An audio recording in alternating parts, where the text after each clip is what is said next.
Hello बच्चों, welcome to resonating organic. आज एक नए चैप्टर के साथ हम लोग आए हैं। इससे पहले हमने हाइब्रिडाइजेशन पढ़ लिया, रेजोनेंस पढ़ लिया। अब एक और इम्पोर्टेंट टॉपिक एरोमेटिसिटी। हम बार बार ऑर्गेनिक केमिस्ट्री में नाम लेते रहते हैं कि ये कंपाउंड एरोमेटिक है, ये कंपाउंड एरोमेटिक नहीं है, एरोमेटिक है तो ऐसा, एरोमेटिक है तो वैसा। एक्चुअली आज के लेक्चर में हम लोग समझेंगे कि एरोमेटिसिटी का मतलब क्या होता है और कोई कंपाउंड एरोमेटिक कब होता है, कब नहीं होता है, क्या क्या इसके कॉन्सिक्वेंसेस हैं। इन सारी चीजों को, एरोमेटिसिटी को अच्छे से आज के क्लास में हम लोग समझने वाले हैं। तो किसी भी टॉपिक में आने से पहले हम ये जानने के लिए उत्सुक होते हैं कि इसकी जरूरत हमको क्यों पड़ी। ठीक है, कुछ रिएक्शंस लिखे हुए हैं, इसका ताल्लुक है एरोमेटिसिटी से। पहले इसको देखते हैं। यहाँ पे लिखा हुआ है एक साइक्लोहेक्सीन है ना। बेंजीन में एक डबल बॉन्ड है, बेंजीन बोल रहे हैं, एक साइक्लोहेक्सेन में एक डबल बॉन्ड है, तो ये क्या हो गया, साइक्लोहेक्सीन है।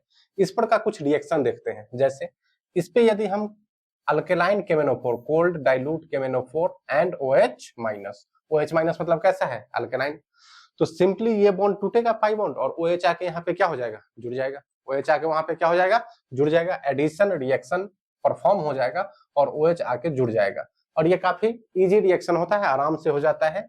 KMnO4 जो होता है बच्चों, इसका जो कलर होता है ये व्हाइट होता है। KMnO4 कैसा होता है, व्हाइट।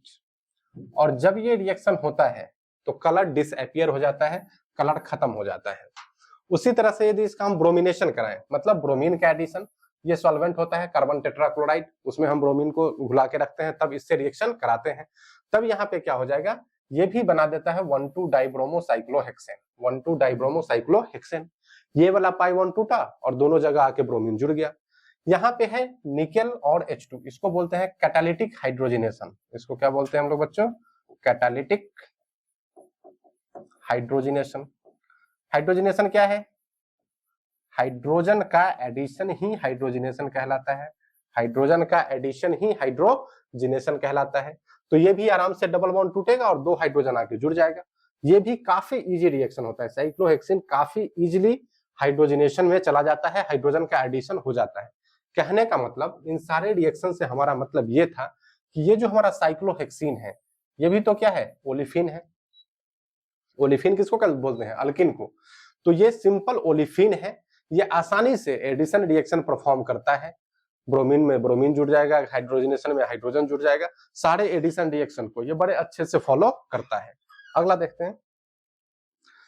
लेकिन वही हम बेंजीन ले ले तो ये भी क्या है, ये तो लगता ओलिफिन की तरह ही है कि 3 डबल बॉन्ड है, अल्किन फैमिली का ही है, उसी की तरह बिहेव करना चाहिए। लेकिन जब वही सेम रिएक्शन जो साइक्लोहेक्सेन में, साइक्लोहेक्सीन में बड़े आसानी से हो रहा था, यहाँ पे यदि अल्केलाइन KMnO4 से हम उसको रिएक्ट कराते हैं, कोई रिएक्शन नहीं होता है, नो डिक्लराइजेशन, कोई रिएक्शन नहीं होता है।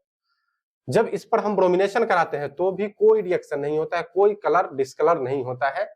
ठीक है ना, तो ना इस पे कोई भी एडिशन रिएक्शन इस तरह का नहीं हो पा रहा है। ना अल्केलाइन KMnO4 इससे रिएक्ट कर पा रहा है, ना ब्रोमीन और कार्बन टेट्राक्लोराइड इससे रिएक्ट कर पा रहा है। तो ब्रोमिनेशन भी इस पे नहीं हो रहा है और इस पर अल्केलाइन KMnO4 से भी कोई रिएक्ट नहीं कर रहा है। वहीं पे जो साइक्लोहेक्सिन था वो क्या दे रहा था, 2 पर OH ग्रुप लग जा रहा था और 2 कार्बन पे ब्रोमीन ग्रुप लग जा रहा था। लेकिन यहाँ पे कोई भी रिएक्शन नहीं होता है। जबरदस्ती यदि हम हाइड्रोजिनेशन कराएं, कैटालिटिक हाइड्रोजिनेशन, तो सारे बॉन्ड टूटेंगे और सारे बॉन्ड टूटेंगे तो क्या बन जाएगा, बेंजीन से, या इसको ऐसे बोलते साइक्लोहेक्सा 135 ट्राइन से हमारा क्या बन जाएगा, साइक्लोहेक्सेन। लेकिन ये रिएक्शन काफी डिफिकल्ट रिएक्शन होता है, काफी ये डिफिकल्ट रिएक्शन है। उतने आसानी से परफॉर्म नहीं होता है जितने आसानी से यहाँ पे हो गया था। देख रहे हो, साइक्लोहेक्सीन में जो बन गया था ये बड़ी आसानी से, ये काफी इजी रिएक्शन था। लेकिन यहाँ पे क्या है, ये काफी डिफिकल्ट रिएक्शन है। बेंजीन के केस में ये काफी डिफिकल्ट रिएक्शन है। तो एक बात हमको क्लियरली समझ में आ गया कि बेंजीन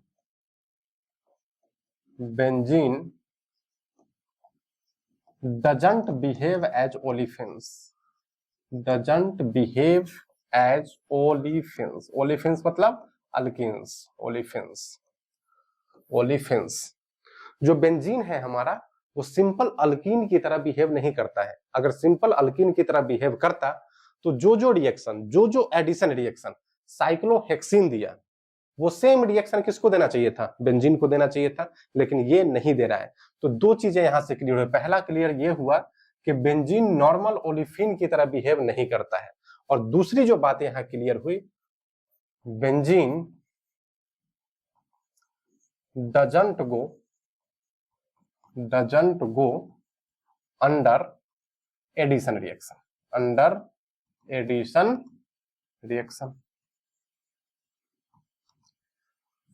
ये बहुत इजीली एडिशन रिएक्शन में नहीं जाता है ना। जबकि ओलिफिन रहता तो आसानी से एडिशन रिएक्शन का क्या मतलब होता है, एक पाई बॉन्ड का टूटना और वहां पे 2 सिग्मा बॉन्ड जुड़ जाता है ना, तो वो उसकी स्टेबिलिटी को बढ़ाता है। लेकिन बेंजीन क्या करता है, ये बहुत तकलीफ हो जाता है जब इसको एडिशन रिएक्शन से गुजरना पड़ता है। ये जनरली एडिशन रिएक्शन प्रीफर करता ही नहीं है। जबरदस्ती आप कैटालिटिक हाइड्रोजनेशन कराएं भी तो ये काफी डिफिकल्ट रिएक्शन है, ये बहुत आसानी से नहीं होता है, हाइड्रोजन का एडिशन भी, और कोई ग्रुप तो यहाँ ऐड ही नहीं हो रहा है। तो ऐसा कौन सा प्रॉपर्टी है बेंजीन के पास, ऐसी कौन सी खासियत है इसके अंदर जो नॉर्मल ओलिफिन्स में, सामान्य अल्कीन में नहीं है? ऐसा क्या प्रॉपर्टी है बेंजीन में कि ये एडिशन रिएक्शन फॉलो नहीं करता है और अन्य ओलिफिन की तरह बिहेव नहीं करता है? कुछ ना कुछ इसके अंदर पक्का स्पेशल प्रॉपर्टी होगा, क्योंकि एडिशन रिएक्शन तो अच्छी चीज है ना। अगर यहाँ पाई बॉन्ड है, ओलिफिन है, तो ये जितना टूटेगा और सिग्मा बॉन्ड बनेगा उसकी स्टेबिलिटी को उतना बढ़ाएगा। लेकिन ये बेंजीन 3-3 पाई बॉन्ड रखता है, लेकिन फिर भी कहता है हम एडिशन रिएक्शन परफॉर्म नहीं करेंगे। तो पक्का ये खुद में स्टेबल होगा, ये खुद में ही क्या होगा, ज्यादा स्टेबल होगा, जो इसको एडिशन रिएक्शन में जाने की जरूरत नहीं पड़ती होगी। और यही जो इसका प्रॉपर्टी होता है, इसी को नाम देते हैं हम लोग एरोमेटिसिटी। एरोमेटिसिटी के कारण ही बेंजीन रिंग जो है ये ज्यादा स्टेबल होता है और ये एडिशन रिएक्शन परफॉर्म नहीं करता है। तो इसके सीक्वेंस को समझते हुए चलेंगे कि किस तरह से एरोमेटिसिटी डेवलप किया गया। तो बेंजीन के स्ट्रक्चर का अध्ययन करके ही हम एरोमेटिसिटी का फाउंडेशन रखे। एरोमेटिसिटी क्या होता है, कौन सा कंपाउंड एरोमेटिक होता है, इसकी चर्चा हमने शुरुआत की थी जब शुरुआती खोज हो रहे थे केकुले और हकल, जब वो बेंजीन का स्ट्रक्चरल एनालिसिस कर रहे थे। उसी दौरान उसी क्रम में उन्होंने कंसेप्ट दिया एरोमेटिसिटी का। तो उस सीक्वेंस को समझते हैं कि किस सीक्वेंस में एरोमेटिसिटी हमारा जन्म लेता है। चलिए, लिखा हुआ है वही, structural analysis of benzene led to the foundation of aromaticity. Aromaticity का खोज इसी क्रम में हुआ जब हम बेंजीन के स्ट्रक्चरल एनालिसिस को देख रहे थे। सबसे पहले जो साइंटिस्ट थे जो बेंजीन का स्ट्रक्चरल अध्ययन कर रहे थे वो थे केकुले।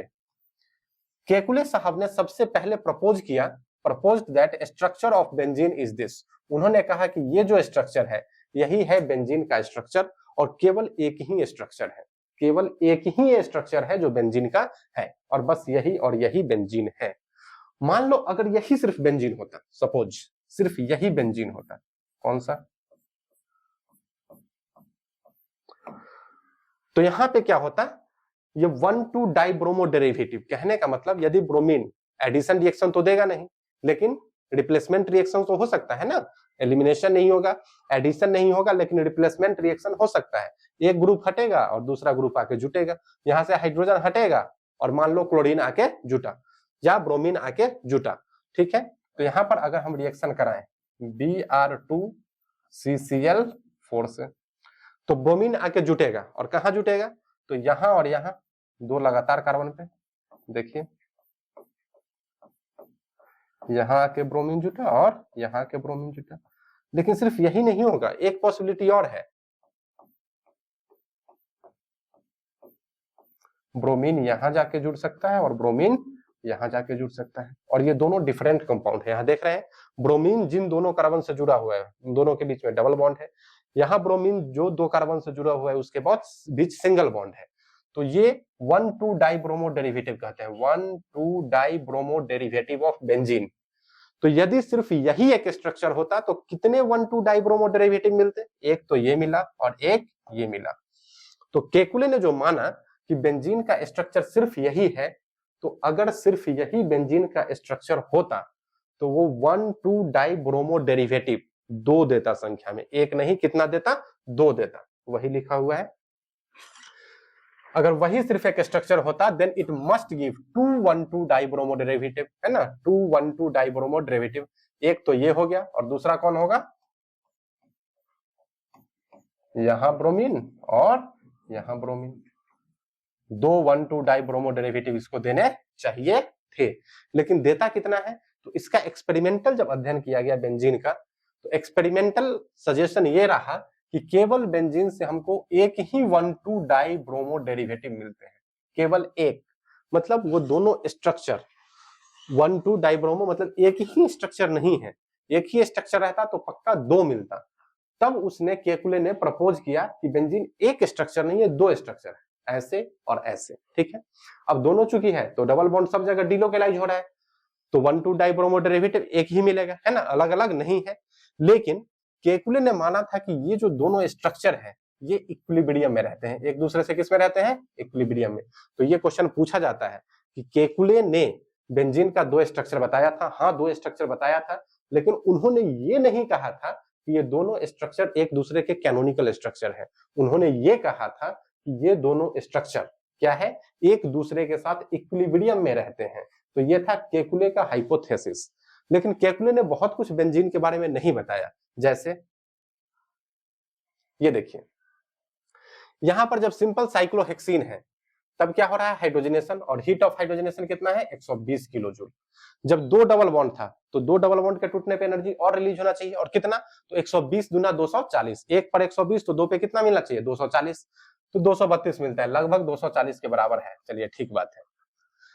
तीन पे कितना मिलना चाहिए, तीन डबल बॉन्ड, तो लगभग 360, 120 गुना 3, 360 मिलना चाहिए, लेकिन यहाँ लिखा हुआ है एक्सपेक्टेड, इतना एक्सपेक्ट कर रहे थे कि हमको इतना हीट ऑफ हाइड्रोजनेशन मिलेगा बेंजीन से।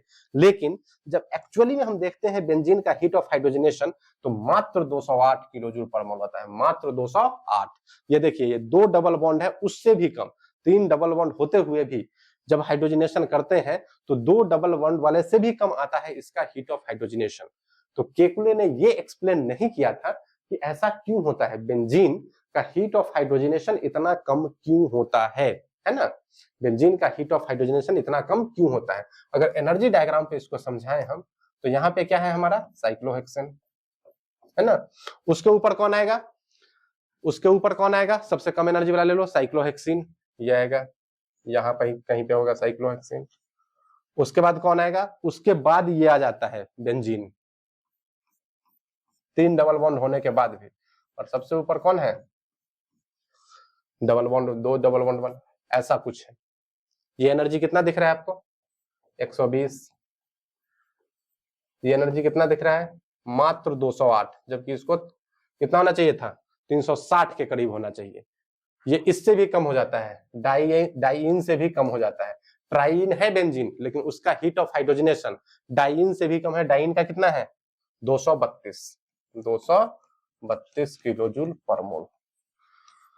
So why the heat of hydrogenation is exceptionally low for benzene, that is 208 kilo calorie पर मोल। इसको एक्सप्लेन नहीं कर पाए केकुले कि सिंपल है, अगर ओलिफिन ऐसे चलता तो एक्सपेक्टेड के कुछ आसपास होना चाहिए, जैसे 240 था तो 232 मिला, ठीक है, 360 था तो 350 मिलता, 340 मिलता, लेकिन ये तो सीधे घट गया, डाइइन से भी घट गया। तो इतना कम हीट ऑफ हाइड्रोजनेशन क्यों होता है। तो यही सब क्वेश्चन थे जो केकुले हम लोगों को नहीं समझा पाए। तब आते हैं हकेल, और हकेल ने कहा कि बेंजीन का जो दो स्ट्रक्चर जो केकुले साहब ने सुझाया है, बताया है, वो बिल्कुल सही है, लेकिन वो दोनों एक दूसरे के साथ इक्विलिब्रियम में नहीं रहते, वरन वो एक दूसरे के कैनोनिकल स्ट्रक्चर है। वो एक दूसरे के कैसे हैं, कैनोनिकल स्ट्रक्चर। तो ये वाला जो एरो है, एक एरो जिसको दोमुहा एरो भी कह सकते हैं, दोनों तरफ मुंह खुला हुआ है, ये है कैनोनिकल स्ट्रक्चर का सिंबल। केकुले ने कैसे प्रपोज किया था, इक्विलिब्रियम वाला साइन। तो हकेल ने कुछ और नहीं किया, बस उसी दोनों स्ट्रक्चर को बताया कि वो एक दूसरे का कैनोनिकल स्ट्रक्चर है, और वो रियल नहीं होता है, रियल एक दूसरा स्ट्रक्चर होता है जिसको हम लोग रेजोनेंस हाइब्रिड कहते हैं, और वो दोनों कैनोनिकल स्ट्रक्चर जो बेंजीन के हैं उनके द्वारा कंट्रीब्यूट किया जाएगा रेजोनेंस हाइब्रिड में। बात समझ में आई। तो केकुले और हकेल दोनों ही महत्वपूर्ण है। केकुले ने बताया था दोनों स्ट्रक्चर होता है, लेकिन उन्होंने बताया था इक्विलिब्रियम में। हकेल ने बताया कि नहीं, वो कैसे होते हैं, एक दूसरे के कैनोनिकल स्ट्रक्चर होते हैं, and the real structure is resonance hybrid which is contributed bye all the two canonical structures of benzene. तो ये समझ गए। तो ये हम समझ गए कि हीट ऑफ हाइड्रोजनेशन भी कम क्यों होता है, क्योंकि बेंजीन एरोमेटिक है, बेंजीन पहले से ही स्टेबल है। ओलिफिन्स की तरह नहीं है, बेंजीन में एक एक्स्ट्रा स्टेबिलिटी फैक्टर है, वो पहले से ही ज्यादा स्टेबल है, और ज्यादा स्टेबल है तो हीट ऑफ हाइड्रोजनेशन क्या आएगा, कम आएगा, क्योंकि stability is inversely proportional to heat of hydrogenation. तो ऐसा कौन सा फैक्टर है जो बेंजीन को स्टेबल बना देता है तो सिंपल ओलिफिन ही। और ओलिफिन को क्यों नहीं बनाता है, तो सर वो एरोमेटिक है, बेंजीन इज एरोमेटिक। और इसका कंसेप्ट किसने दिया, हकेल ने कहा कि वो दोनों एक दूसरे के कैनोनिकल स्ट्रक्चर है, और रियल क्या होता है, रेजोनेंस हाइब्रिड, जो कि ज्यादा स्टेबल होता है। ठीक है, अब समझते हैं कंडीशन फॉर एरोमेटिसिटी। एरोमेटिसिटी कब कब होगा, किस कंपाउंड को हम लोग एरोमेटिक कह सकते हैं। 4 कंडीशन है बच्चों, चारों कंडीशन दिमाग में रहना चाहिए। सबसे पहला, इट शुड बी साइक्लिक। ये ओपन चेन में कभी भी एरोमेटिसिटी का कंसेप्ट नहीं होता है। कैसा होना चाहिए, वो साइक्लिक होना चाहिए। साइक्लिक में भी C डबल बॉन्ड C और C सिंगल बॉन्ड C, मतलब double bond and single bond alternate होने चाहिए, और पाई इलेक्ट्रॉन की संख्या जो है 4n+2, ये सबसे इंपॉर्टेंट है, यही है हकेल रूल, इसी को बोलते हैं Hückel rule. Hückel rule for aromaticity. Number of pi electron कितने होने चाहिए, 4n+2, वेरी इंपॉर्टेंट। यहाँ पे n 0 से शुरू हो सकता है, n is a whole number starting from 0, वो 0 से शुरू हो सकता है। तो इसका वैल्यू क्या क्या हो सकता है, 2 हो सकता है, 6 हो सकता है, 10 हो सकता है, 14 हो सकता है ना। इस तरह से इसका वैल्यू हो सकता है नंबर ऑफ पाई इलेक्ट्रॉन का। नंबर ऑफ पाई इलेक्ट्रॉन में कौन आएंगे, तो जो डबल बॉन्ड में इलेक्ट्रॉन होगा सो, और जो लोन पेयर होगा वो भी काउंट कर लेंगे हम पाई इलेक्ट्रॉन में। अगला, all 4n+2 pi electron should involve in cyclic resonance.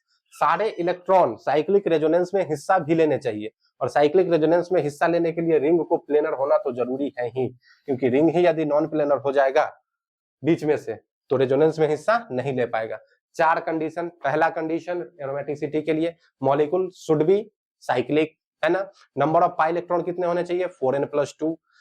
Double bond और सिंगल बॉन्ड कैसा रहना चाहिए, अल्टरनेट रहना चाहिए। मॉलिक्यूल को प्लेनर होना चाहिए, और सारे जो 4n+2 पाई इलेक्ट्रॉन है वो साइक्लिक रेजोनेंस में हिस्सा लेने चाहिए। चलिए अब कुछ एग्जांपल देखते हैं। सबसे पहला देखते हैं एनुलिन सिस्टम। एनुलिन सिस्टम क्या होता है, एनुलिन सिस्टम में रिंग होता है, और रिंग में डबल बॉन्ड और सिंगल बॉन्ड अल्टरनेट चलता है, उसी को हम लोग बोल देते हैं एनुलिन। जैसे यहाँ पर ये 4 कार्बन वाला है, और डबल बॉन्ड और सिंगल बॉन्ड क्या है, लगातार है, तो इसको बोल देंगे 4 एनुलिन। इसको क्या बोल देंगे, 6 एनुलिन। बेंजीन भी इसको बोलते हैं, है ना। यहाँ पे डबल बॉन्ड दे दो, इसको क्या बोल देंगे, 8 एनुलिन। 8 एनुलिन। यहाँ पे कितने कार्बन है, 10 कार्बन, तो इसको बोल देंगे 10 एनुलिन। 10 एनुलिन। बात समझ में आई। तो एनुलिन सिस्टम जब भी रहेगा, रिंग रहेगा, कोई चार्ज नहीं रहेगा रिंग पे, बस उसके अंदर डबल सिर्फ कार्बन होगा, हाइड्रोकार्बन ही होगा, कोई और दूसरा नाइट्रोजन ऑक्सीजन हेटेरो एटम नहीं आएंगे, सिर्फ हाइड्रोकार्बन होगा, एक रिंग में होगा, एक ही रिंग होगा, ठीक है। उसके बाद उसमें डबल बॉन्ड और सिंगल बॉन्ड अल्टरनेट में होंगे, उसी को कहते हैं एनुलिन। यहाँ पे क्या है, 4 एनुलिन, ये क्या है 6 एनुलिन, ये क्या है 8 एनुलिन, ये क्या है 10 एनुलिन, है ना। इवन नंबर में ये चलता है, ठीक है। तो ये 4 एनुलिन एरोमेटिक है कि नहीं, ये एरोमेटिक है कि नहीं, तो आप देखेंगे पहले 4n+2 पाई इलेक्ट्रॉन है कि नहीं। n बराबर 0 पे 2, n बराबर 2 पे 6, 4 नहीं आता है 4n+2 में, इसलिए ये एरोमेटिक नहीं है। एरोमेटिक ये नहीं है, नॉट एरोमेटिक, नॉट एरोमेटिक। हाँ, डबल बॉन्ड और सिंगल बॉन्ड अल्टरनेट है, साइक्लिक रेजोनेंस भी हो रहा है, मॉलिक्यूल प्लेनर भी है, सब कुछ सही है, लेकिन 4n+2 पाई इलेक्ट्रॉन इसके पास नहीं है, इसलिए ये बेचारा एरोमेटिक नहीं है। बेंजीन, यही तो है जो एरोमेटिसिटी को खोजा गया है, इसी के कारण बेंजीन के स्ट्रक्चर के अध्ययन के दौरान ही ये तो एरोमेटिक है ही, ये तो एरोमेटिक है ही। कैसे एरोमेटिक है वो भी देख ले। 6 पाई इलेक्ट्रॉन है, 2 4 एंड 2 6। एक पाई बॉन्ड में 2 इलेक्ट्रॉन, तो 3 पाई बॉन्ड में 6 इलेक्ट्रॉन, तो 6 पाई इलेक्ट्रॉन है, जो 4n+2 को n बराबर जब क्या डालेंगे 1, तो 4n+2 कितना आ जाएगा 6, तो 6 पाई इलेक्ट्रॉन है, ठीक है। मॉलिक्यूल प्लेनर है क्या, हाँ सर मॉलिक्यूल प्लेनर है, क्योंकि सारे कार्बन sp2 हाइब्रिडाइज है, ठीक है। क्या डबल और सिंगल बॉन्ड अल्टरनेट है क्या, हाँ है। क्या सारे जो पाई इलेक्ट्रॉन है साइक्लिक रेजोनेंस में हिस्सा ले रहे हैं क्या, जी बिल्कुल, अल्टरनेट में है और प्लेनर है, तो रेजोनेंस में तो हिस्सा लेंगे ही। बात समझ में आ गई। 8 एनुलिन, क्या 4n+2 को ये सेटिस्फाई करता है? 4n+2 को नहीं। 1 रखोगे तो 6 और 2 रखोगे तो 10, 8 आया नहीं। तो ये 8 एनुलिन भी क्या है? Not an aromatic, not aromatic. देखो एंटी एरोमेटिक अलग चीज होती है, वो हम बाद में पढ़ेंगे। हम अभी सिर्फ एरोमेटिसिटी की बात कर रहे हैं, एरोमेटिक नहीं है। हम कभी भी किसी पे अभी ये टिप्पणी नहीं कर रहे हैं कि वो एंटी एरोमेटिक है। एंटी एरोमेटिक और नॉट एरोमेटिक वो अलग अलग चीजें हैं। एरोमेटिक का ना होना एक अलग चीज है और एंटी एरोमेटिक होना एक अलग चीज है। इसको दिमाग में बिठा लेंगे, ठीक है। चलिए अब देखते हैं 10 एनुलिन। 10 एनुलिन में क्या है? क्या 4n+2 pi electron? 4n+2, n बराबर 2 तो 10 इलेक्ट्रॉन, ठीक है। 4 दूना 8 दूना 10, 1 बॉन्ड 2 बॉन्ड 3 4 5 10 इलेक्ट्रॉन है। हाँ सर ये तो है, ये तो एरोमेटिक है। नहीं बच्चों ये एरोमेटिक नहीं है, ये भी एरोमेटिक नहीं है, ये एक्सेप्शन है, याद रखेंगे।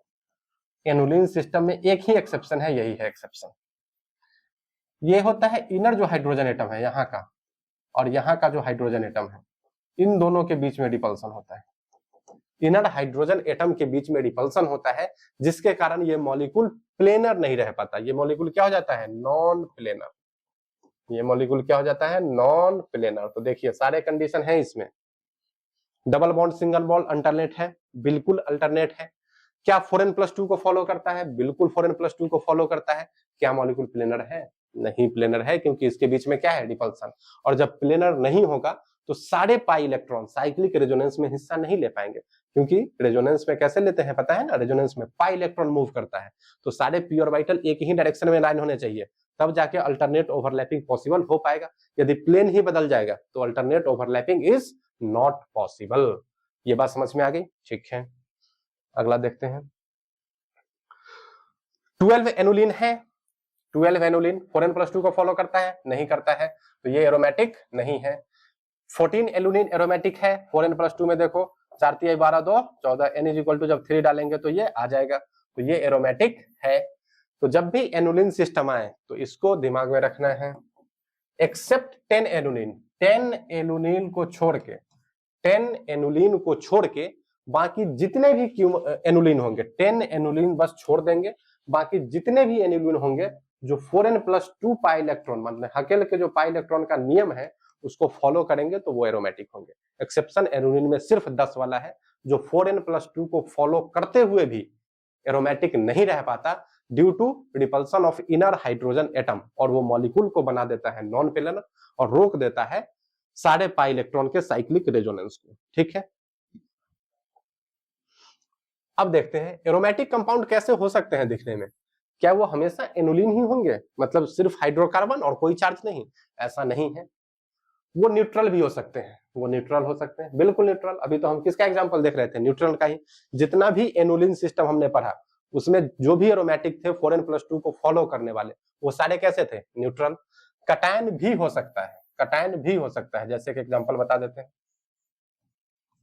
साइक्लोप्रोपिनियम कटायन है ये, साइक्लोप्रोपिलियम कटायन। ये क्या है? ये भी क्या है? एरोमेटिक है। अनायन भी एरोमेटिक हो सकता है, जैसे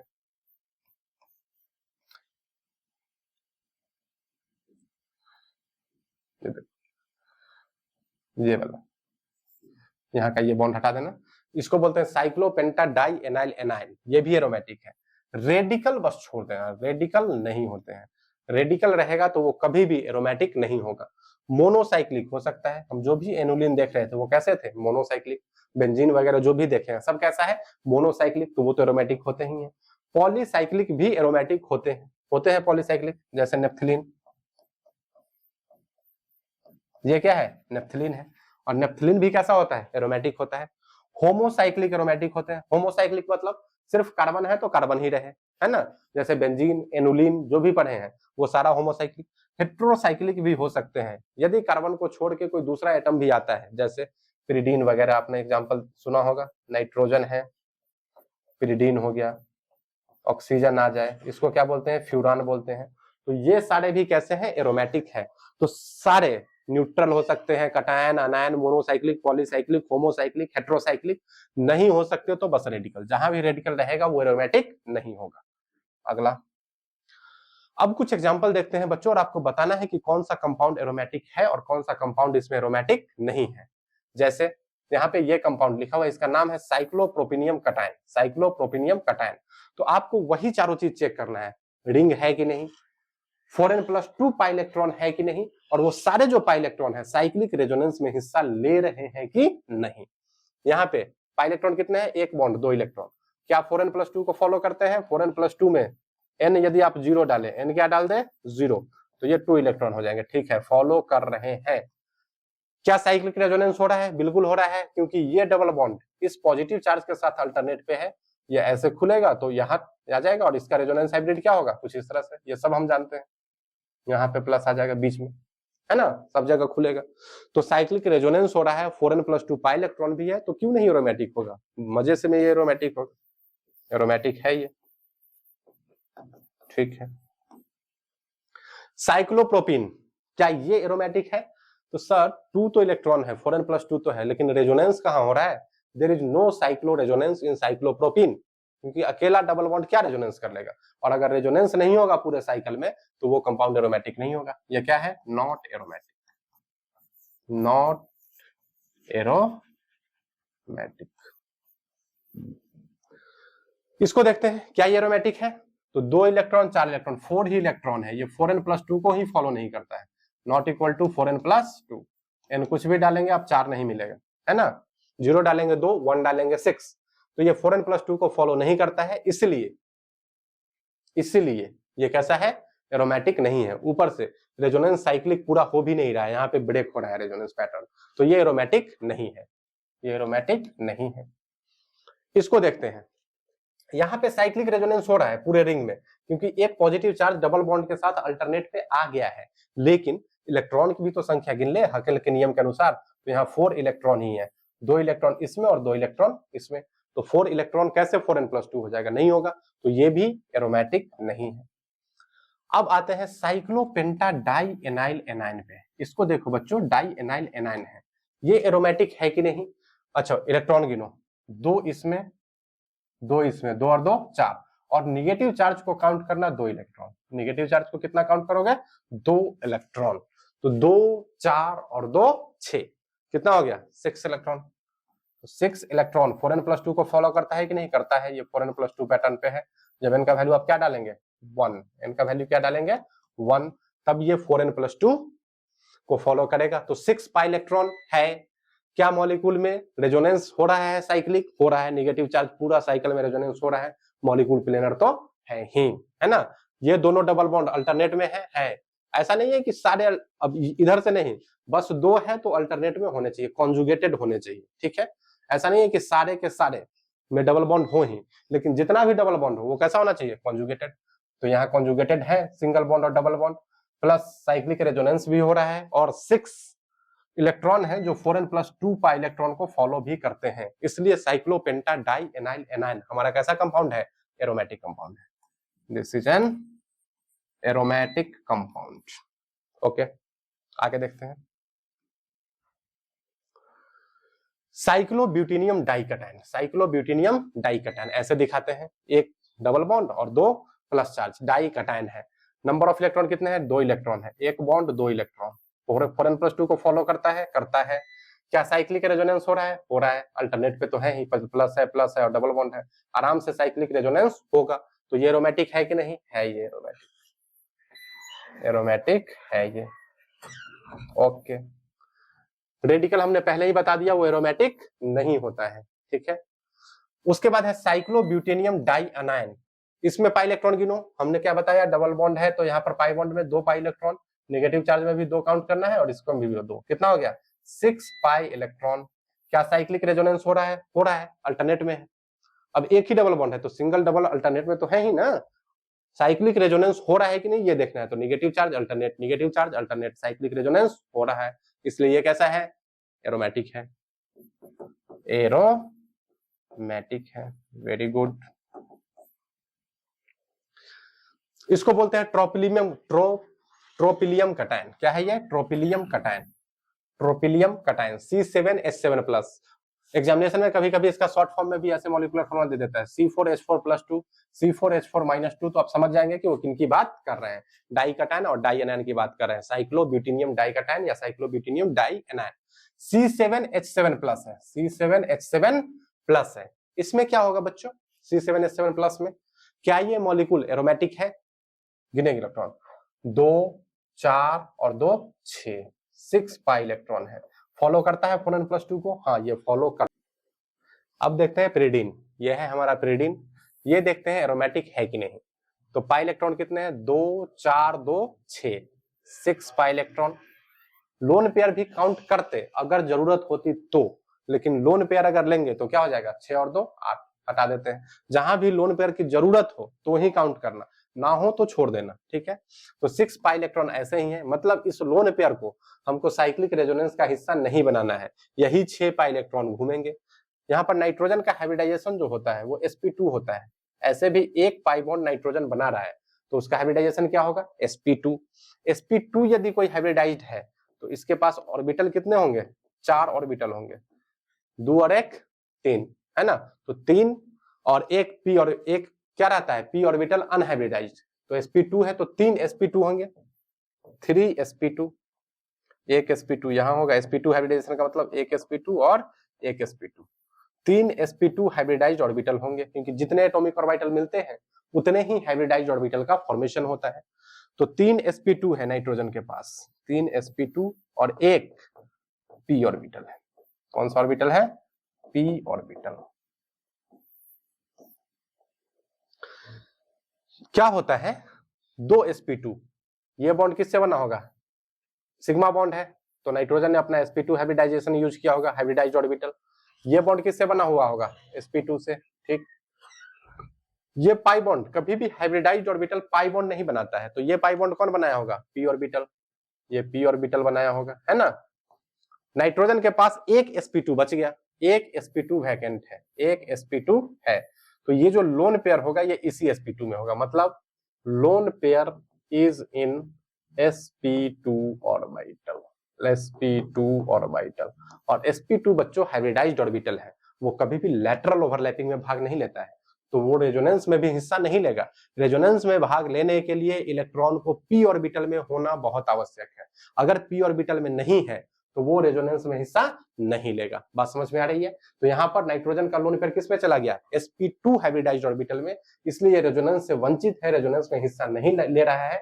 बाकी ही सफिशियंट है पाई इलेक्ट्रॉन pyridine को क्या करने के लिए, एरोमेटिक बनाने के लिए, मतलब ये लोन पेयर इसमें फ्री है। तो पूछा भी जाता है pyridine कम बेसिक है कि ज्यादा बेसिक है, तो ये अच्छा खासा बेसिक है, क्योंकि आसानी से अपने लोन पेयर को डोनेट कर सकता है, क्योंकि इसका कोई रोल नहीं है मॉलिक्यूल को एरोमेटिक बनाने में, कहीं भी साइक्लिक रेजोनेंस में ये इन्वॉल्व नहीं है, ये आराम से sp2 हाइब्रिडाइज्ड ऑर्बिटल में बैठ के आराम कर रहा है।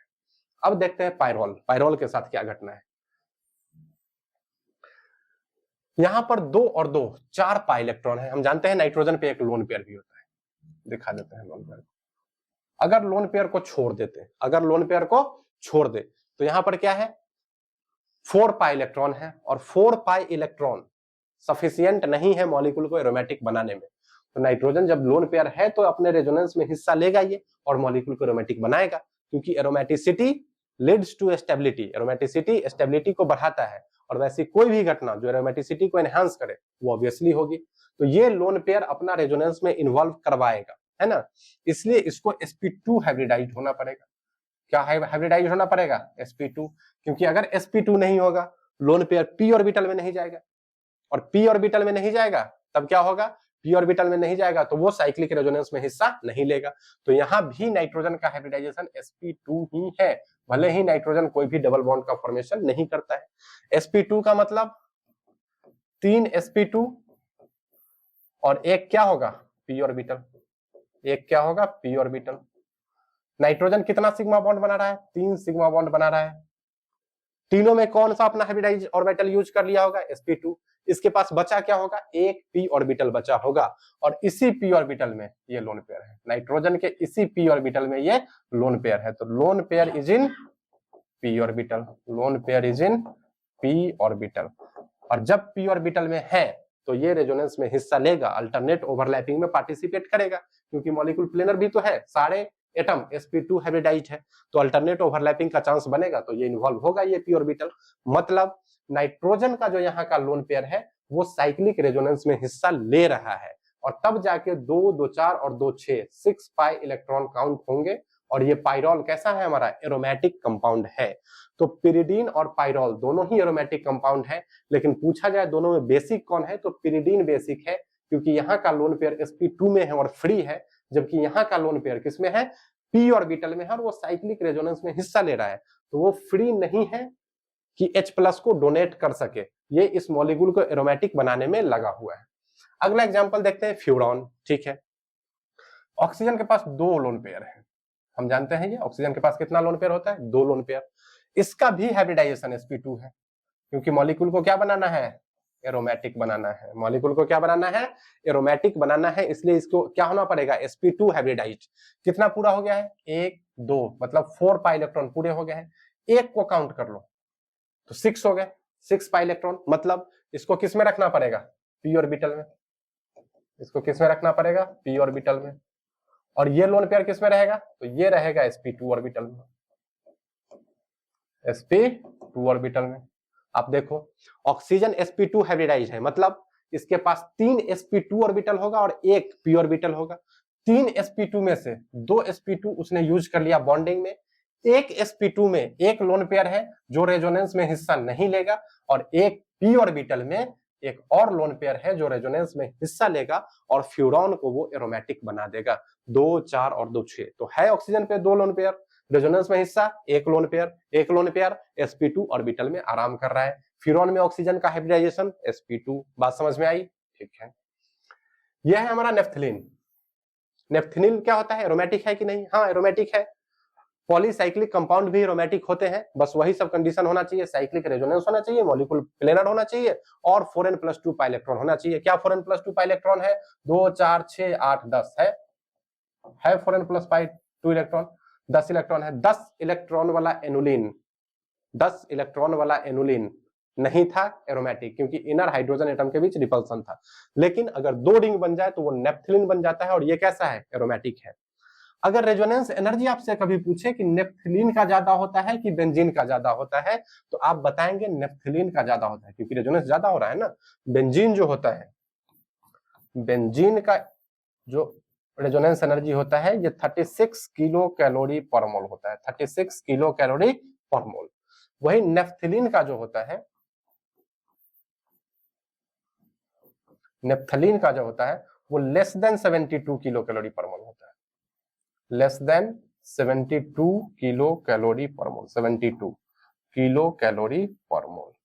मतलब एक रिंग में 36, तो 2 रिंग में कितना मिलना चाहिए था, 72, लेकिन 72 से थोड़ा कम मिलता है। लेकिन ओवरऑल यदि देखें तो 36 से तो ज्यादा ही है ना। तो 2 तरह के क्वेश्चन इसमें पूछे जाते हैं। एक ओवरऑल पूछेगा, क्या नेफ्थलीन का रेजोनेंस एनर्जी बेंजीन से ज्यादा होता है, तो हाँ ज्यादा होता है। 72 से थोड़ा कम, मान लो 70 71, तो वो 36 से तो ज्यादा है ही। दूसरा क्वेश्चन पूछा जाता है कि बेंजीन और नेफ्थलीन में रेजोनेंस एनर्जी पर रिंग किस में ज्यादा है।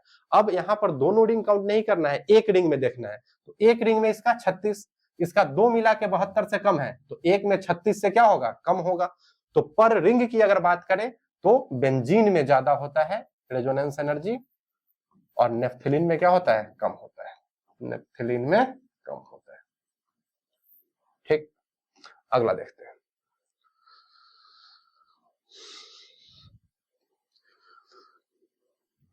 ये कंपाउंड है, ये कंपाउंड एरोमेटिक है कि नहीं, कहाँ का लोन पेयर रेजोनेंस में हिस्सा ले रहा है, कहाँ का हाइब्रिडाइजेशन क्या है, सब आपको बताना है। तो 2 2 4 साइक्लिक रेजोनेंस में हिस्सा लेने के लिए यहाँ पे का लोन पेयर क्या होना चाहिए था, रेजोनेंस में हिस्सा लेना चाहिए। मतलब इसको किस में रख दो, p ऑर्बिटल में, इसको किस में रख दो, p ऑर्बिटल में, तब ये हिस्सा लेगा। तो नाइट्रोजन को क्या बनना पड़ेगा, sp2 हाइब्रिडाइज्ड बनना पड़ेगा, है ना। और sp2 हाइब्रिडाइज्ड में उसने 3 sp2 ऑर्बिटल कर लिए इस 3 सिग्मा बॉन्ड के फॉर्मेशन में, और जो p ऑर्बिटल बच गया उसमें ये लोन पेयर है, और ये लोन पेयर साइक्लिक रेजोनेंस में हिस्सा लेगा और मॉलिक्यूल को एरोमेटिक बनाएगा। 6 पाई इलेक्ट्रॉन सिस्टम हो गया, 2 4 और 2 6। तो सर नाइट्रोजन यहां भी है, यहाँ का लोन पेयर कहाँ गया, यहाँ का लोन पेयर ये लेगा तब तो दिक्कत हो जाएगी। तो इसको किस में रखो, sp2 में, sp2 ऑर्बिटल में है ये, sp2 ऑर्बिटल में। इस नाइट्रोजन का भी हाइब्रिडाइजेशन क्या है, sp2 हाइब्रिडाइजेशन ही है। तो इसके पास भी क्या होंगे, 3 sp2 और एक p ऑर्बिटल। तो 2 sp2 मिलकर तो 2 सिग्मा बॉन्ड बना लिया। एक p ऑर्बिटल लेटरल ओवरलैप के यहाँ पाई बॉन्ड बना रहा है, क्योंकि पाई बॉन्ड बनाना p ऑर्बिटल का काम है, हाइब्रिडाइज्ड ऑर्बिटल नहीं बनाता है। फिर भी एक sp2 ऑर्बिटल यहाँ बच गया, तो उस sp2 ऑर्बिटल में नाइट्रोजन का ये लोन पेयर विश्राम कर रहा है, ये रेजोनेंस में हिस्सा नहीं ले रहा है। तो नाइट्रोजन का ये लोन पेयर रेजोनेंस में पार्टिसिपेट कर रहा है, लेकिन ये लोन पेयर रेजोनेंस में पार्टिसिपेट नहीं कर रहा है। तो जब काउंट करेंगे पाई इलेक्ट्रॉन तो 2, 2, 4 और 2, 6, इसका काउंट नहीं करेंगे, क्योंकि वो साइक्लिक रेजोनेंस में हिस्सा ही नहीं ले रहा है। वो एक्चुअली p ऑर्बिटल में है ही नहीं, वो sp2 ऑर्बिटल में है। ठीक, यहाँ पे देखते हैं वही बात है, 2, 2, 4, यहाँ ऑक्सीजन का एक लोन पेयर किसमें होना चाहिए, ये p ऑर्बिटल में है। दूसरा लोन पेयर तो किसमें रख देंगे, sp2 में, क्योंकि ऑक्सीजन का हाइब्रिडाइजेशन यहाँ भी क्या है, sp2। और ये 2, 2, 4 और 2, 6, 6 पाई इलेक्ट्रॉन सिस्टम हो गया, साइक्लिक रेजोनेंस होगा और आराम से मॉलिक्यूल एरोमेटिक होगा। यहाँ भी नाइट्रोजन का लोन पेयर जो है वो किसमें है, sp2 में, ये भी हिस्सा नहीं ले रहा है sp2 हाइब्रिडाइज्ड, लेकिन अपना p ऑर्बिटल इस्तेमाल कर रहा है कहाँ, ये बॉन्ड बनाने में। तो p ऑर्बिटल है ही नहीं नाइट्रोजन के पास, तो ये लोन पेयर sp2 में। तो यहाँ पर 3 लोन पेयर थे, लेकिन 2, 2, 4 और हमको 2 ही की जरूरत थी, तो एक ही लोन पेयर काउंट किया, और वो ही कहाँ वाला, ऑक्सीजन वाला। तो ऑक्सीजन के दोनों लोन पेयर में से एक लोन पेयर sp2 में और दूसरा लोन पेयर p में। नाइट्रोजन का जो लोन पेयर है वो किसमें है, sp2 में। अब देखते हैं थायोफिन। जैसे फ्यूरान देखा, वहां पे ऑक्सीजन था, थायोफिन में सिर्फ यहाँ पे क्या जाता है, सल्फर। सल्फर के पास भी कितना, 2, क्योंकि ऑक्सीजन के ही ग्रुप का तो है, उस पे 2 लोन पेयर, तो इस पे भी 2 लोन पेयर। क्या मॉलिक्यूल को एरोमेटिक बनाने के लिए इसके सारे लोन पेयर चाहिए, नहीं। 2 और 2, 4 तो पहले से, बस 2 दे दो, काम बन जाएगा। तो इसको रख दो p में और इसको रख दो किसमें, sp2 में। सल्फर का हाइब्रिडाइजेशन क्या हो जाएगा, sp2 हाइब्रिडाइज्ड, जिसमें से 2 sp2 उसने बॉन्डिंग में इस्तेमाल किया, एक sp2 एक लोन पेयर रखने के लिए यूज कर रहा है, और एक p ऑर्बिटल दूसरा लोन पेयर। और जो लोन पेयर p ऑर्बिटल में है वो साइक्लिक रेजोनेंस में हिस्सा लेगा, 6 पाई इलेक्ट्रॉन सिस्टम बना देगा और मॉलिक्यूल को बना देगा एरोमेटिक, मॉलिक्यूल को बना देगा एरोमेटिक। तो यहाँ जितने भी एग्जांपल लिखे हुए हैं सारे एरोमेटिक है। तो एक तो ये पूछेगा कि मॉलिक्यूल एरोमेटिक है कि नहीं, और दूसरा जब डीप में सवाल पूछेगा तो पूछेगा कि यहाँ का लोन पेयर किस ऑर्बिटल में है, नाइट्रोजन का हाइब्रिडाइजेशन क्या है, कहाँ का लोन पेयर p ऑर्बिटल में है, क्यों p ऑर्बिटल में है, क्यों sp2 ऑर्बिटल में है, बेसिसिटी पे क्या फर्क पड़ेगा, एसिडिटी पे क्या फर्क पड़ता है। इस तरह से क्वेश्चन को रिलेट किया जाता है। तो कंसेप्ट आप क्लियर रखें। धीरे धीरे अब हम मझधार में आ रहे हैं ऑर्गेनिक केमिस्ट्री के, अब और मजा आएगा आगे पढ़ने में। धन्यवाद।